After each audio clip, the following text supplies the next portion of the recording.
संतों के कार्य आम लोगों को दिखाई नहीं देते।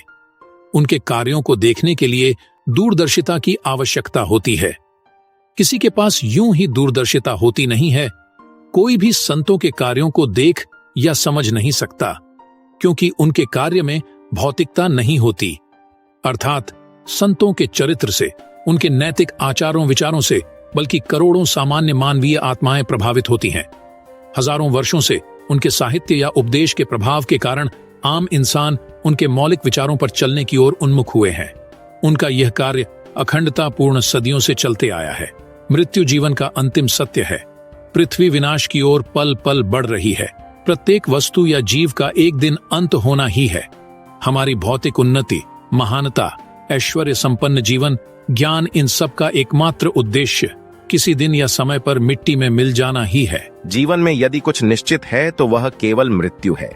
शहर बसते हैं और उजड़ते हैं, राष्ट्र उन्नति करते हैं और किसी कारणवश राष्ट्रों का विनाश होना भी निश्चित है। यह प्राकृतिक सामना अनादिकाल से चला आ रहा है। धीरे धीरे सब कुछ अंत की ओर बढ़ रहा है।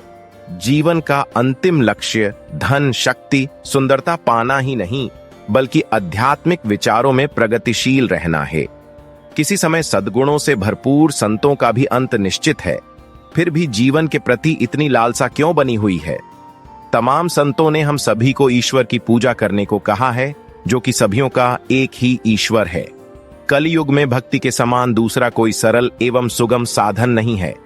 कलयुग में पुरुष जन्म दुर्लभ है। ईश्वर को प्राप्त करना ही पुरुष जीव का कर्तव्य है और ईश्वर प्राप्ति के लिए भक्ति मार्ग ही मुख्य मार्ग है। मृत्यु या अंत अनित्य एवं कष्टकारी है।